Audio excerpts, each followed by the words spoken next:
نحمده ونصلي على رسوله الكريم اما بعد فاعوذ بالله من الشيطان الرجيم بسم الله الرحمن الرحيم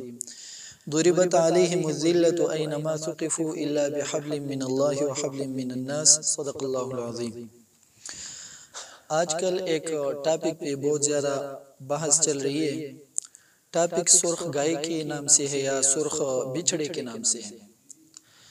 لیکن مسئلہ یہ ہے کہ جو ہمارے ہاں بعض لوگ ہیں وہ اس میں فرق نہیں کرتے، بچڑے کو بھی وہ گائے بولتے اور گائے کو بچڑا، اور اس طرح کے تعبیرات میں فرق نہیں کرتے۔ دوسری بات یہ ہے کہ یہودیوں کا اپنا ایک نظریہ ہے، لیکن یہ بات یاد رکھے کہ سارے کے سارے یہودیوں کا نظریہ تو نہیں ہے۔ یہودیوں میں عقیدے کے طور پر 71 فرقے ہیں، اس میں صرف ایک ہی فرقے کی یہ بحث ہے، وہ کہتی ہے، ان کا یہ نظریہ ہے کہ ہم تب تک پوری دنیا پر غلبہ نہیں حاصل کر سکتے جب تک ہم ہیکل سلیمانی کو اثر نو تعمیر نہ کریں۔ اب اس ہیکل سلیمانی کی تعمیر کے لیے وہ ایک شرط لگاتے ہیں کہ ہم تب تک ہیکل سلیمانی کو تعمیر نہیں کر سکتے جب تک ہم سرخ گائے کی یا سرخ بچڑی کی قربانی نہ کریں۔ پھر اس سرخ بچڑے اور سرخ گائے کی قربانی کے لیے وہ اپنی طور پر بہت سارے شرائط وہ لگاتے ہیں، لیکن یہ پوری یہودیت کا اور یہودیوں کی پوری جو جتنے بھی فرقے ہیں ان کا یہ نظریہ نہیں ہے، صرف ایک ہی یہودیوں کی جو فرقہ ہے ان کا یہ نظریہ ہے۔ یہ نظریہ خود ساختہ ہے، یہ ان کے مذہب کی روح سے بھی ٹھیک نہیں ہے اور اسلام کی روح سے تو بالکل یہ باطل نظریہ ہے۔ ان کے مذہب کی روح سے ٹھیک اس لیے نہیں ہے کہ ہمارے ہاں بعض ایسے لوگ جو اپنے آپ کو اسکالر بولتے ہیں، بہت فہیم، بہت تعلیم والے، بہت مذہب کے طور پر وہ اس طرح کے لوگوں کو سمجھانے کی کوشش کرتے ہیں کہ ہمارے پاس بہت زیادہ علم ہے وغیرہ۔ وہ بار بار اس طرح کی باتیں کرتے ہیں کہ یار جو بائبل کا چپٹر ہے بک آف نمبرز، اور اس طرح نمبرنگ کے نام سے بھی ہے، گنتی کے نام سے بھی ہے، جو اصل تورات جو ہے 5 چپٹر کا، اس میں 34 نمبر پر ہے یہ چپٹر، تو کہتے ہیں کہ اس کے جو سب چپٹر ہے 19 نمبر والا، تو اس میں اس کے متعلق بحث ہے، ذکر ہے، لیکن یہ بات غلط ہے، اس میں اس کے متعلق کچھ بھی نہیں ہے کہ یار یہ جو یہودی لوگ ہیں تو وہ اس طرح کے سرخ گائے یا سرخ بچڑے کو ذبح کریں گے، اس کے بعد وہ ہیکل سلیمانی کو تعمیر کریں گے، اس کے بعد وہ پوری دنیا پر غلبہ حاصل کریں گے، اس طرح کی باتیں بالکل اس میں نہیں ہے۔ اچھا، اتنی بات ادھر ہے گنتی والی چپٹر میں یا بک آف نمبرز میں کہ ان یہودیوں کو ایک زمانے میں حکم دیا گیا تھا کہ آپ اس طرح کی گائے جو بالکل زرد رنگ کی ہو یا سرخ رنگ کی ہو، اس میں کوئی بھی دبا، کوئی بھی کال اس کا وہ کسی اور رنگ کا نہ ہو، تو اس طرح کی گائے ذبح کرے، اور خاص طریقے سے اس کو حکم دیا گیا تھا کہ دیودار کی لکڑی اور زوفا اور اس طرح کے سرخ کپڑے میں اس کو رکھے، اس بچڑے کو، اور پھر اس کو جلا دیں، پھر اس کی راکھ سے اپنے آپ کو پاک کر دے۔ اپنا ایک طریقہ ہے، صرف یہی بات ہے ادھر بک آف نمبرز میں، اس کے علاوہ کچھ بھی نہیں ہے۔ اچھا، یہ جو بات ہے کہ یہودی کہتے کہ ہم نے ادھر بچڑا کو ذبح کرنا ہے یا قربان کرنا ہے، اس طریقے سے دیودار کی لکڑی سے اور زوفا کی لکڑی سے اس کو جلانا ہے، پھر سرخ کپڑے کو بھی اس میں جلانا ہے، اور پھر اس کو اس کی جو راکھ ہے اس سے اپنے آپ کو پاک کرنا ہے۔ یہ جو ان کی بات ہے یہ ایک ڈھکوسلا ہے، یہ ایک خود ساختہ باتیں ہیں ان کی مذہب کی بات بھی نہیں ہے، اور مسلمانوں کی مذہب کی بات بھی نہیں ہے، اور عیسائیوں کی مذہب کی بات بھی نہیں ہے۔ یہ اس طرح کا ایک ڈھکوسلا ہے اور ایک خود ساختہ بات ہے، جس طرح کی ایک زمانے میں عیسائی لوگ کہتے تھے کہ آیا صوفیہ جو ترکی میں ہے، اگر اس میں کوئی آدمی داخل ہوا عیسائیوں کے علاوہ تو آسمان سے ایک فرشتہ نازل ہوگا اور اس کے پاس تلوار ہوگی، اور اس تلوار سے اس کو کاٹ ڈالا جائے گا اور وہ قتل کر دیا جائے گا۔ اس طرح کی باتیں وہ کرتے تھے۔ آج آیا صوفیہ میں ہزاروں لوگ مسلمان نماز پڑھتے ہیں، تو کوئی فرشتہ تو نازل نہیں ہوا۔ اس طرح بات ہے کہ اگر یہ لوگ ابھی تک انہوں نے 4 گائے ٹیکساس امریکہ سے $5 لاکھ میں، ایک آدمی ہے یتشاک نامی جو یہودی ہے، اور یوون یروشلم نامی تنظیم ہے یروشلم میں فلسطین میں، اور وہ اس بات کی بہت زیادہ محنت کرتے ہیں کہ ہم نے دوبارہ ٹیمپل سلیمان وہ ہم نے دوبارہ آباد کرنا ہے، جس کے لیے وہ کرتے ہیں کام۔ تو اس یتشاک نامی یہودی نے ان 4 گایوں کو خریدا ہے $5 لاکھ سے، اور یہ فضول خریدا ہے، اس کا کوئی فائدہ نہیں ہوگا ان کو۔ لیکن وہ کہتے ہیں کہ ہم نے جبل زیتون پہ اس گایوں کو قربان کرنے ہیں جب ان کی عمر 3 سال سے بڑھ جائے، ٹھیک ہے۔ اور وہ کہتے ہیں کہ اپریل 2024 میں ان کی عمر 8 اپریل 2024 میں ان کی عمر 3 سال سے بڑھ جائیں گے تو ہم ان کو قربان کر دیں گے، اور اس کے بعد پھر ہمارے لیے راستے کھل جائیں گے، تو ہم ہیکل سلیمانی کو پھر دوبارہ یعنی تیسری بار اس کو آباد کریں گے۔ اب سوال یہ ہے کویسچن کہ یہ لوگ جو بولتے ہیں کہ ہم نے اس کو ذبح کرنے ہیں ان گایوں کو، تو کیا ان گایوں کی ذبح کی بغیر یہ لوگ ہیکل سلیمانی کو تعمیر نہیں کر سکتے؟ تو وہ لوگ جواب دیتے ہیں، اس فرقے والے لوگ، صہیونی لوگ، کہ یار بات یہ ہے کہ جب تک ہم اس طرح کی بچڑے کو، اس طرح کی گایوں کو قربان نہ کریں اس وقت تک ہمیں پاکی نہیں ملتی، ہم پاک نہیں ہوں گے۔ جب ہم پاک نہیں ہوں گے تو اللہ کا مدد ہمارے ساتھ نہیں ہوگا، جب اللہ کا مدد ہمارے ساتھ نہیں ہوگا ہیکل سلیمانی تعمیر نہیں ہوگی، جب ہیکل سلیمانی تعمیر نہیں ہو جائے گی پھر ہم دنیا پر غلبہ نہیں حاصل کر سکیں گے۔ اس لیے کہ دنیا پر غلبہ کے لیے ہمارے پاس مسیحا کا آنا ضروری ہے، اور وہ مسیحا تب آئے گا جب ہم ہیکل سلیمانی کی تعمیر کریں گے۔ یہ خود ساختہ باتیں ان کی کرتے رہیں گے۔ اب یہ جو یہودی لوگ ہیں تو انہوں نے کیا اس طرح کی گائیں پہلے ذبح کی ہے کہ نہیں؟ تو ایک بات یہ ہے کہ سب سے پہلے قرآن کریم نے جو ذکر کیا ہے ایک عیجل کے نام سے، بقرہ کے نام سے نہیں، جو ہمارے ہاں بعض لوگ ساحل کے نام سے، ساحل ادیم کے نام سے، اس طرح کے بہت سارے لوگ کہتے ہیں کہ یار قرآن کریم میں بھی ریڈ ہائفر کا ذکر ہے، ایک صورت ہے اور وہ ریڈ ہائفر کے نام سے ہے۔ وہ کس نے آپ کو بتایا کہ ایک صورت ہے قرآن میں وہ ریڈ ہائفر کے نام سے یا ہائفر کے نام سے؟ کس نے آپ کو بتایا کہ وہ ہائفر ہے؟ ہائفر الگ ہے اور بقرہ الگ ہے، بقر الگ ہے۔ ہائفر کے لیے قرآن میں لفظ ہے عیجل، ٹھیک ہے، اور عیجل کے نام سے پورے قرآن میں کوئی صورت نہیں ہے۔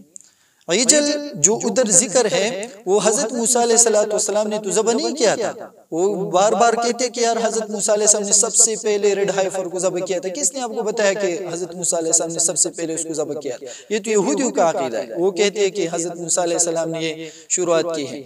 تو غلط میسج مسلمانوں کو نہ دیا کرے، برائے مہربانی قرآن کے علوم حاصل کرے پہلے، پھر بعد میں قرآن سے حوالے دیا کرے۔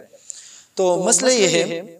کہ سلیمان علیہ السلام جب کوئی طور پہ چلے گئے تھے 40 دن اعتکاف کی غرض سے، ادھر لوگوں نے شرک شروع کیا تھا۔ جو سامری کا جو واقعہ ہے وہ سارا ہمارے مسلمان بھائیوں کو اس کا تو پتہ ہے، لیکن حضرت موسیٰ علیہ السلام نے اس عیجل کو جو سونے سے بنا ہوا ایک بت تھا اس کو پھر جلا دیا تھا، اور پھر اس کو دریا میں یعنی ڈالا تھا اور ختم کیا تھا۔ تو اسی طرح اس کے بعد انہوں نے سمجھا تھا بات کی یہودیوں نے کہ ہاں ہماری پاکی اس میں ہے کہ ہم اس طرح کے سرخ رنگ کی بچڑے کو اس طرح کے خریدے اور اس طرح کے جلا دے، اور پھر اس کی راکھ سے اپنے آپ کو داغدار کرے، اپنے بدن پر لگا دیں گے تو پھر ہم پاک ہو جائیں گے۔ تو وہ کہتے ہیں یہودیوں کی جو ہے یعنی کتابیں ہیں ان کی مذہب کی، بائبل کی، تو بائبل کے بعض نصوصوں میں بات ہے کہ آج کی تاریخ تک حضرت موسیٰ علیہ السلام سے لے کر آج کی تاریخ تک انہوں نے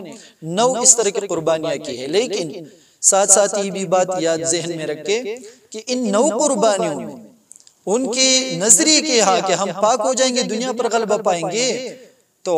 ایک ہی دن یا ایک ہی قربانی کی وجہ سے وہ نہیں دنیا میں غالب ہوئے، نہیں وہ پاک ہوئے، اپنی اس طرح کے منحوس کرتوتوں میں آج تک وہ مشغول رہتے ہیں، ان کو پاکی اس طرح سے نہیں مل جاتی۔ بہرحال وہ کہتے ہیں کہ ہم نے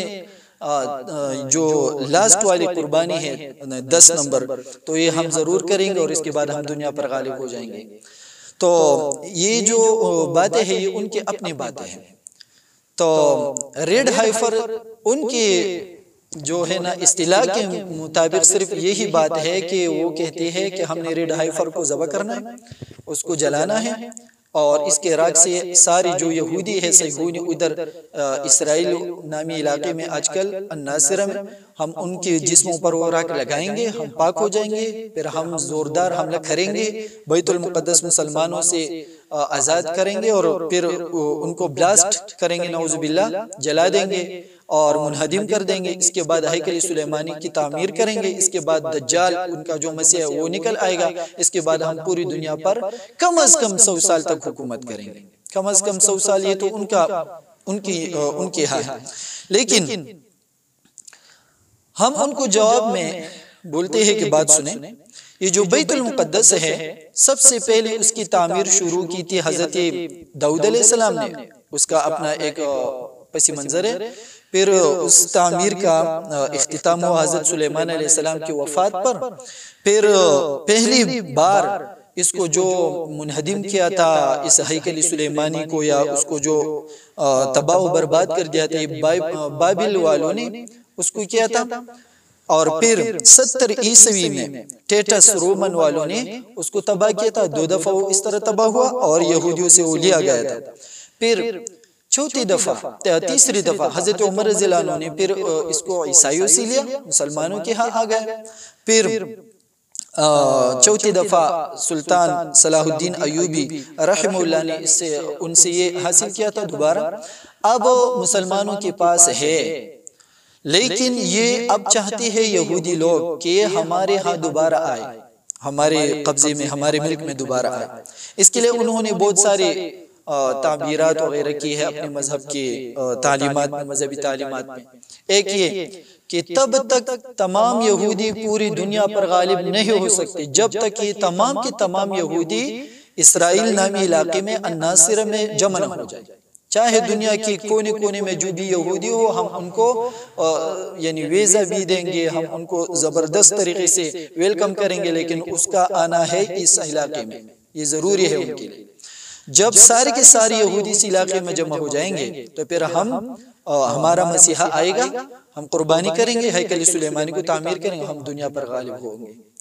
اب سوال یہ ہے، کوسچن یہ ہے کہ جو عیسائی لوگ ہیں یہ کیوں ان کے پیچھے پڑے ہیں اور ان کو سپورٹ کر رہے ہیں، ان کی ہر طرح کی مالی مدد وغیرہ کرتے ہیں، یہ کیا مسئلہ ہے؟ مسئلہ یہ ہے عیسائیوں کے ہاں اپنا ایک نظریہ ہے، وہ کہتے ہیں کہ جب تک یہودی لوگ اس اسرائیل نامی علاقے پر وہ مضبوط نہیں ہوں گے، ان کی ریاست کا قیام ادھر نہیں ہوگا، تب تک ان کا مسیحا نہیں آئے گا، یعنی دجال نہیں آئے گا۔ جب تک ان کا مسیحا اس دنیا میں نہیں آئے گا تب تک ہمارا مسیحا یعنی حضرت عیسیٰ علیہ السلام نازل نہیں ہوں گے۔ جب تک ہمارا عیسیٰ علیہ السلام نازل نہیں ہوں گے تو ہم دنیا پر پاور حاصل نہیں کر سکتے، غلبہ نہیں کر سکتے، ہم حاصل نہیں کر سکتے۔ تو اب وہ جو عیسائی لوگ ہیں وہ اپنی حرص اور اپنی لالچ کی خاطر وہ ان کی سپورٹ کرتے ہیں کہ یار یہ لوگ جلدی اس میں یہاں پر مضبوط ہو جائیں، تو ان کی مضبوطی کی خاتمے کے لیے ہمارا پیغمبر یعنی عیسیٰ علیہ السلام کا نزول ہوگا۔ جب ہمارا پیغمبر عیسیٰ علیہ السلام نازل ہو جائے گا تو ہم پوری دنیا پر غلبہ کریں گے اور غلبہ حاصل کریں گے اور حکومت وغیرہ کریں گے۔ تو عیسائی لوگ اپنے لیے اس طرح کی یعنی ان کا سپورٹ کرتے ہیں۔ ویسے اگر ہم دیکھیں تو ہمارے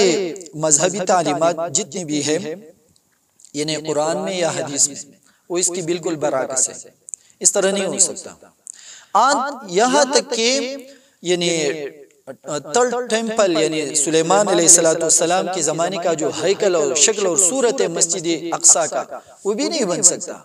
یہاں تک کہ ہماری تعلیمات میں ہے کہ ٹھیک ہے کہ یہ لوگ ادھر تھوڑی زمانے کے لیے تو غالب ہو جائیں گے، دجال تو آ جائے گا، لیکن ادھر عیسیٰ علیہ السلام کا جب نزول ہوگا تو عیسیٰ علیہ السلام تو اسلام کے لیے لڑے گا۔ عیسیٰ علیہ السلام پر جو لوگ ایمان لا چکے ہوں گے تو وہ ڈائریکٹلی مسلمان پر بن جائیں گے، ٹھیک ہے۔ اور اس کے بعد سارے کے سارے دنیا میں، پوری دنیا میں سارے کے سارے لوگ وہ مسلمان ہی رہیں گے، عیسائیت، یہودیت، سارے اور مذاہب سب کے سب ختم ہو جائیں گے۔ یہ ہے اب کوسچن یہ ہے کہ آج کل کیا یہ پاسبل ہے، یہ ممکن ہے کہ یہ ہو جائے؟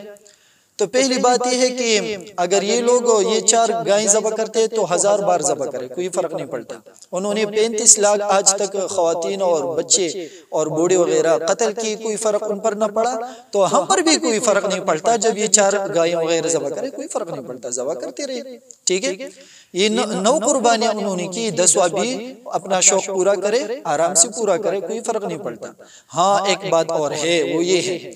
کہ اس واقعے سے پہلے، دجال کی خروج سے پہلے، دجال کے ظہور سے پہلے، اور یہودیت کے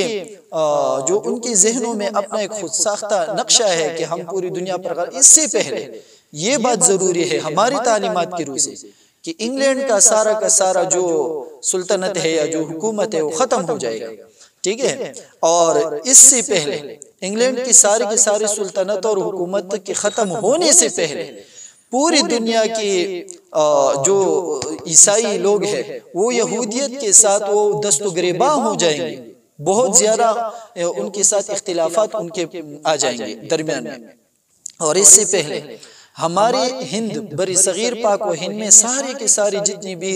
آج کل کی ریاستیں ہیں اور ممالک ہیں، بنگلہ دیش وغیرہ جتنی بھی ہے، ان ساروں پر ایک ہی نظریے کا مذہب قائم ہوگا اور ہوگا اسلام، ٹھیک ہے۔ اور اس سے پہلے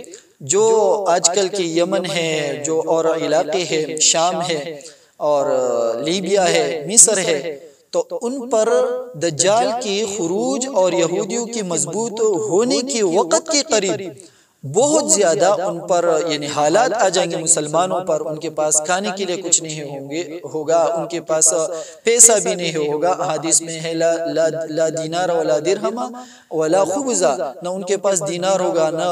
روٹیاں، نہ کوئی درہم، کوئی کچھ بھی نہیں ہوگا ان کے پاس۔ تو اس طرح کے حالات میں پھر دجال کا ظہور ہوگا، اور پھر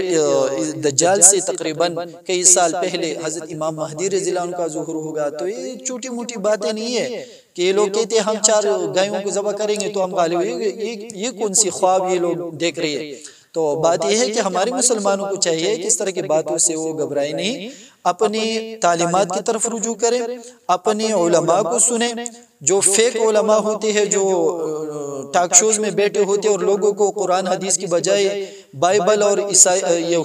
یہودیت کی تعلیمات اور عیسائیوں کی تعلیمات، انجیل اور تورات کی جو پرچار کرتی ہے اور ان کو ترغیب دیتے ہیں کہ آپ نے وہ اسٹڈی کرنا ہے، وہ اسٹڈی کرنا ہے، بجائے اس کی کو یہ کہہ دے کہ اپنے قرآن کو اسٹڈی کریں، اپنے احادیث کو اسٹڈی کریں۔ تو اس طرح کے لوگوں سے آپ دور رہیں۔ اور ریڈ ہائفر کا جو مسئلہ ہے یہ قرآن میں بھی نہیں ہے۔ یہ جو لوگ کہتے ہیں کہ پورا صورت ہے ریڈ ہائفر پر، کس نے آپ کو بتایا؟ یہ غلط بات کرتے ہیں۔ ہاں، ہائفر کا جو تذکرہ ہے ایک جگہ پر ہے سورۃ البقرہ میں، اور وہ اس طریقے سے ہے کہ حضرت موسیٰ علیہ السلام اس کو جلایا تھا اور ختم کرتے اور دریا میں یہ ڈال دیا تھا، بات اس کی ختم ہو چکی تھی۔ البقرہ کا معنی وہ گائے ہے، وہ کاؤ ہے، وہ یعنی ہائفر نہیں ہے، وہ بچھڑا نہیں ہے، ٹھیک ہے۔ تو بہرحال یہ چند ضروری باتیں تھیں، باقی رہ گئی عیسائیوں اور یہودیوں کے جو درمیان کے جو آج